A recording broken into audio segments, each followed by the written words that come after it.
Panorama 95 apresenta Check-up no rádio.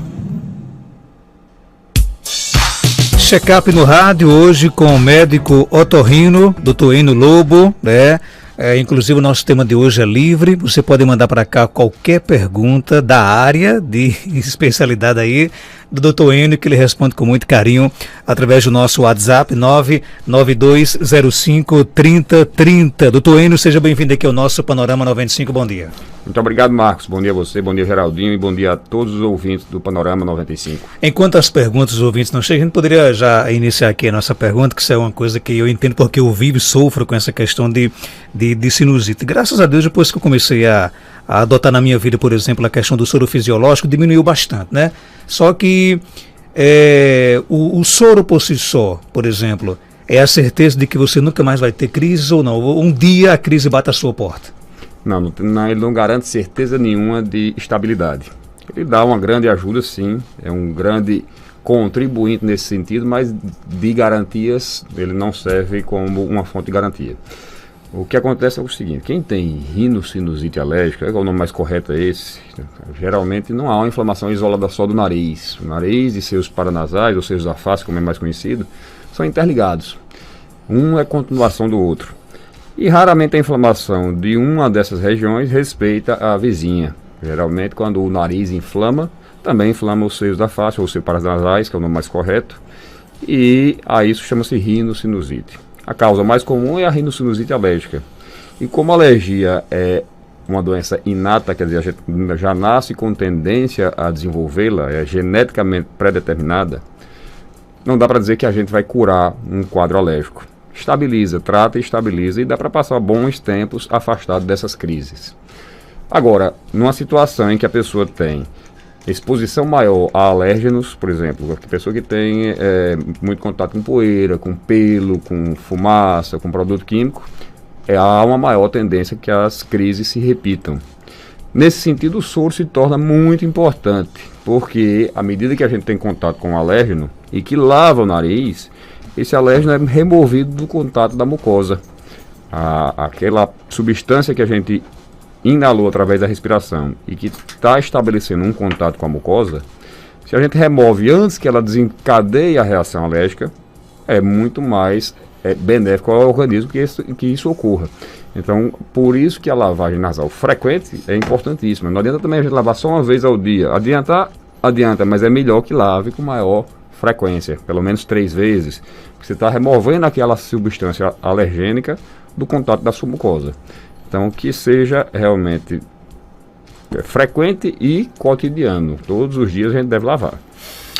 O nosso ouvinte pergunta: doutor Enio, o desvio de septo prejudica a respiração na dormida? Depende do grau do desvio. Então, você olha para o seu nariz, cada um que esteja em casa ouvindo, olha para o seu nariz, tem uma parede dividindo o nariz no meio. Isso aí é o septo nasal. Do jeito que ele começa aqui, ele termina lá no final, na coana. O nariz tem essa entrada, que é a narina, e lá no final, a passagem para a garganta chama-se coana. Então, é uma parede que vai do começo ao fim, dividindo o nariz no meio. E o nariz não é isso que a gente vê aqui fora, não é essa parte que a gente vê externamente.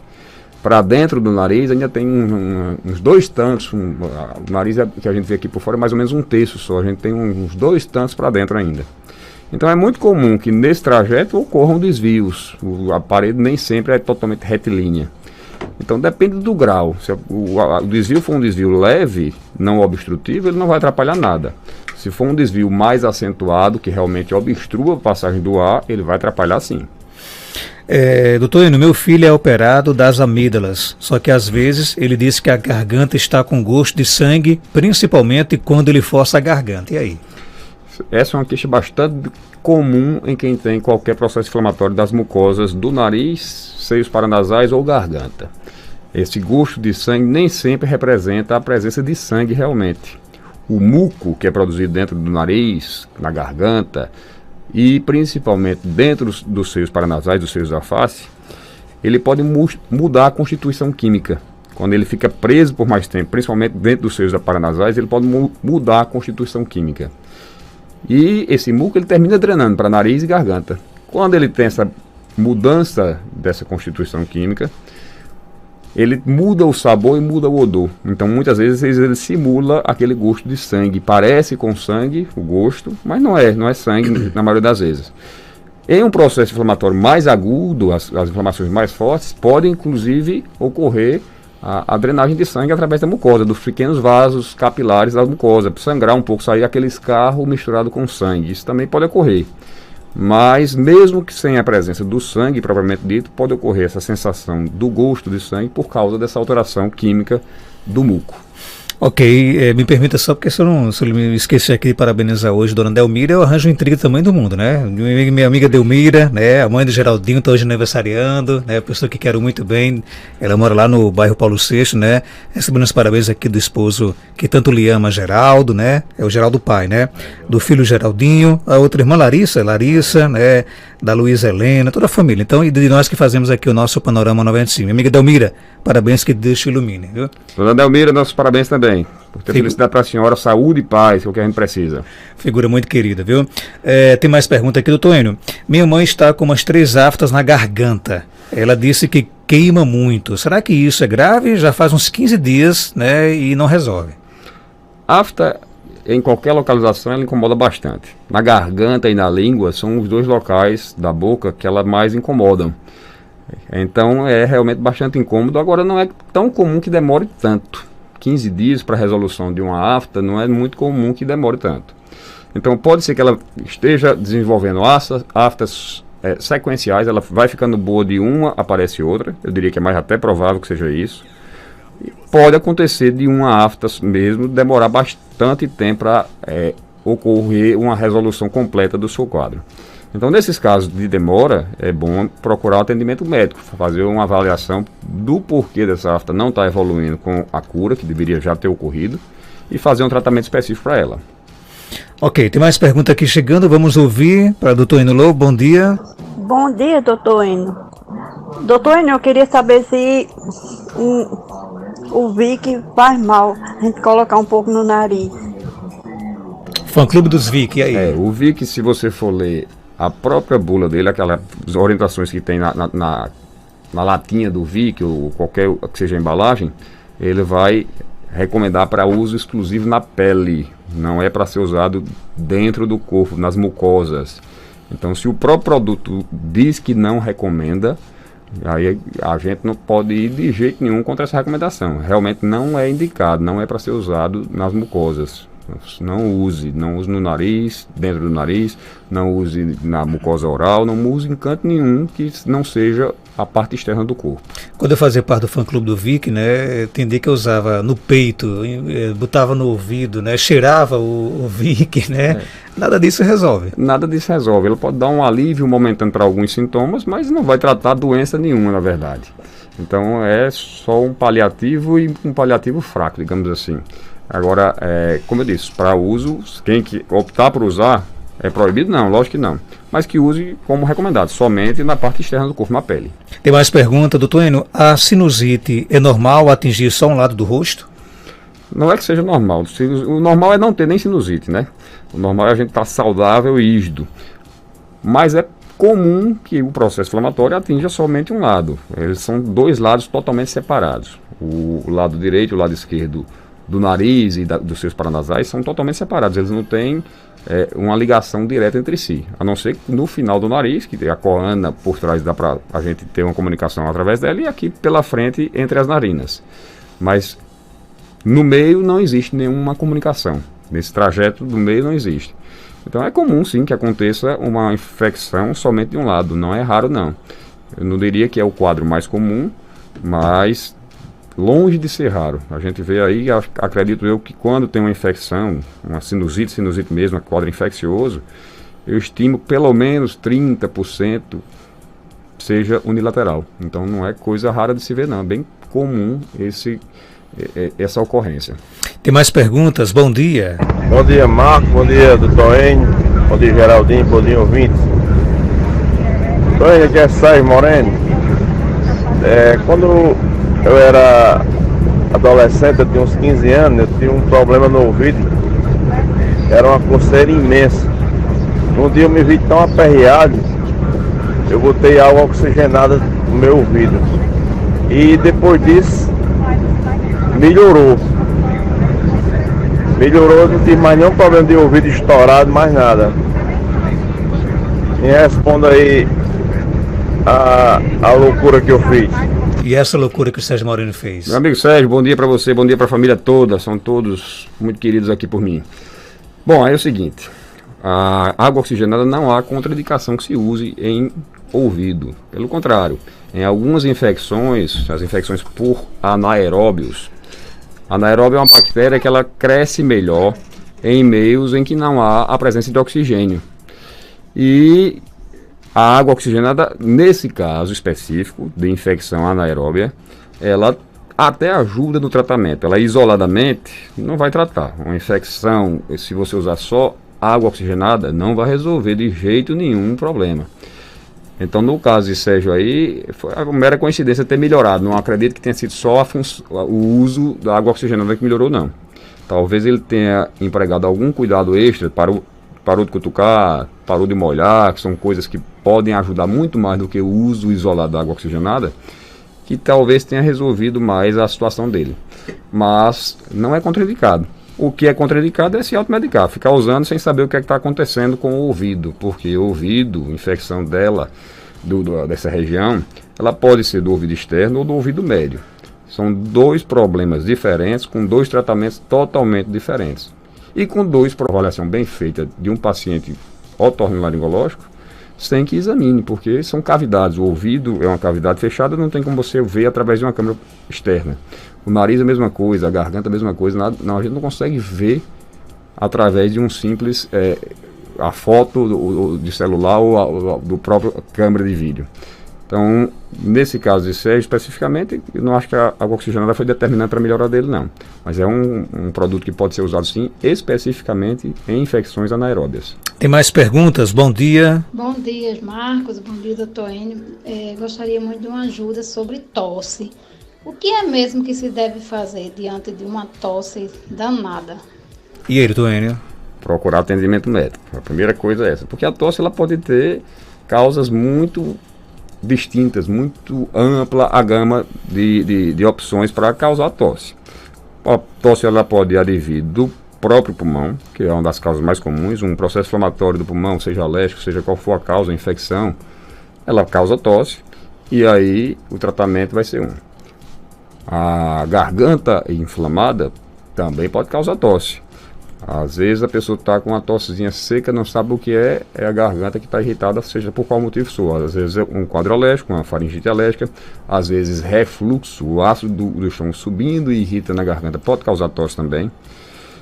Às vezes uma sinusite, já tive de diagnosticar sinusite muitas vezes, não foi uma só, que o único sintoma do paciente era tosse. Quando a gente examinava, tinha secreção purulenta drenando do nariz para a garganta, e essa secreção purulenta, quer dizer, muco misturado com pus mesmo, é irritativo da garganta e pode causar tosse. Então as causas de tosse, elas são muito múltiplas e a gente não tem como adivinhar o que é que está causando. Então, em ocorrência dela, é procurar atendimento médico para ver o que é que está causando e tratar adequadamente.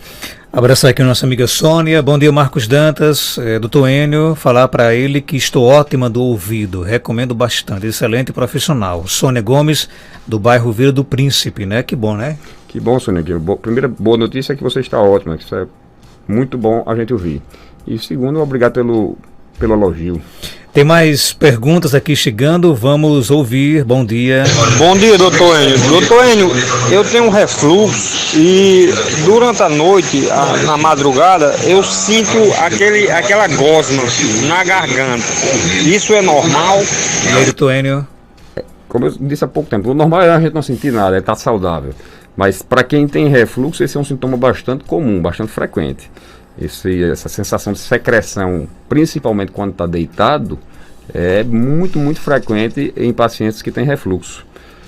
E hoje eu acredito que é mais comum o paciente que tem refluxo procurar o otorrino do que o próprio gastro, porque é mais frequente a gente ter sintomas incomodando na parte laríngea, que é a região muito mais cometida pelo refluxo, muito mais comum do que o próprio esôfago, a mucosa do esôfago, que ela, digamos que é da área da atuação do gastro, é uma mucosa mais resistente. Ela, quando a gente deglute, tudo que a gente engole passa pelo esôfago. Então é uma mucosa que tem uma certa resistência para aguentar o atrito desse bolo alimentar descendo até o estômago. Já a mucosa laríngea, que é puramente respiratória, a gente quando respira, o ar vai passar pela laringe, nada sólido tem contato com aquela região, com aquela mucosa, é uma mucosa muito mais delicada, ela não aguenta nenhum tipo de agressão. Tanto é que quando a gente se engasga, uma gotículazinha de saliva se cair na laringe, ela reage, para que não permita que a gente engula, aspire aquela gotícula. Então você imagine alguma coisa agredindo constantemente a laringe, seja o que for. No caso do refluxo, é o ácido do estômago que fica subindo e chegando àquela região, causando uma agressão na mucosa. Essa agressão é compreendida pelo organismo com um corpo estranho e o organismo tenta expulsar. Então aumenta a produção de muco, com aquela secreção que fica com essa baba que ele disse aí, irritativa. Às vezes tem tosse, às vezes tem pigarro, às vezes tem rouquidão. Então a mucosa laríngea é muito mais sensível, é bastante comum esse tipo de sintoma. Estou tendo crises de rinite que já está atacando os ossos da minha face e incomoda bastante. Não sei que remédio tomar. E aí? Aí procurar também um atendimento médico. O que acontece? A inflamação do nariz e dos seios paranasais, ela pode ter causas diversas. A própria rinite, ela é muitas vezes o fator principal. É uma inflamação de origem alérgica na maioria das vezes e que muitas vezes pode culminar, se não tratado a tempo, com um quadro infeccioso. Às vezes, ao invés de ser só uma rinite ou rinocinusite alérgica, pode virar uma infecção propriamente dita. E a infecção tem um tratamento diferente da rinite alérgica. Então, no caso de dor, a gente já suspeita mais que possa ter a presença de um quadro infeccioso. Nem sempre. Às vezes, a dor ela pode ser num quadro de rinite extrema, de rinite forte, pode causar dor também. Mas é mais comum que a gente veja dor num paciente que já desenvolveu um quadro infeccioso associado. Aí o paciente tem que ser avaliado, examinado, para ver se é um quadro alérgico puramente ou um quadro consociado de alergia com infecção. Que o tratamento de um é diferente do outro. Tem mais perguntas? Bom dia. Bom dia, Marcos Dantas. Bom dia, doutor Enio. Aqui é Albani de Serra Negra. Doutor Enio, é porque eu tenho sinusite. E eu tô sentindo, faz um tempinho, eu tô sentindo um mau cheiro saindo do nariz e uma secreção escorrendo do nariz para a garganta. E aí, doutor Enio? Bom dia, Albani. Aí cabe mais ou menos na resposta anterior que eu dei. O que acontece? Toda inflamação de mucosas, ela aumenta a produção de muco. É uma espécie de defesa do organismo. Então, se a pessoa tem uma inflamação de nariz e seios paranasais, vai ocorrer um aumento dessa quantidade de muco produzido. Qual é o destino desse muco, o natural? A pessoa produz dentro dos seios da face, ele vai drenar naturalmente para o nariz e do nariz vai descer para a garganta. Só começa a escorrer pela frente, pela narina, quando é uma produção muito, muito grande que o organismo não consegue fazer esse movimento no sentido da garganta. A mucosa nasal, a mucosa dos seios da face tem uma espécie de cílio, de pelos, que eles batem constantemente no mesmo sentido. E isso empurra o muco sempre na mesma direção, que é a garganta. Quando é grande a quantidade, esse movimento não é suficiente para empurrar a secreção por completo e ela termina, às vezes, drenando aqui para a narina. Então, essa secreção que ela sente na garganta é um aumento da produção de muco, ainda dentro da capacidade do organismo de encaminhá-la para a direção correta. Agora, esse cheiro desagradável que ela está percebendo é pela mudança química do muco que eu falei. Quando ele fica retido por mais tempo dentro dos seios paranasais, a mudança química ocorre na sua constituição. E isso altera o sabor e o odor. Agora, pode também ter surgido já uma infecção associada. Aí o odor é mais ainda nítido, assim, o odor desagradável. É mais perceptível ainda. Quando ao invés de muco, puramente muco de constituição química alterada, tem também pus associado a esse muco. Então se torna mais perceptível ainda. Não dá para afirmar o que ela está apresentando, qual desses quadros está apresentando. Teria que ser avaliado também. E também não dá para indicar medicação sem saber o que o paciente tem de forma nenhuma, sem examiná-lo. Só para fechar, quando eu como, começa a escorrer o nariz. O que seria isso? Pergunta aqui a nosso ouvinte. Isso é uma espécie de uma rinite vasomotora. É um tipo específico de rinite. a associação da alimentação com o nariz apresentando essa coriza. Então, os vasos do nariz, ocorre uma espécie de dilatação dos vasos do nariz. Quando ocorre essa vasodilatação, ocorre um aumento da produção do muco, e aí começa a drenar. Em algumas pessoas existe essa associação da alimentação com esse aumento de produção de muco, e para isso existe tratamento também, tá certo? Não é nada que a pessoa precise conviver com isso constantemente. É um típico específico de rinite e existe tratamento para isso. Gente, Dr. Eno Lobo, ele é médico otorrino, está na Clínica Cardiokid, na Rua Augusto Monteiro, 1248, Centro de Caicó. Telefone 3417-1016, 99667-7510 e o WhatsApp 98154-4453, tá ok? Doutor Eno, obrigado pela sua participação. Até quarta-feira, se Deus quiser. Eu que agradeço, Marcos. Um bom dia a todos e até quarta-feira, se Deus permitir.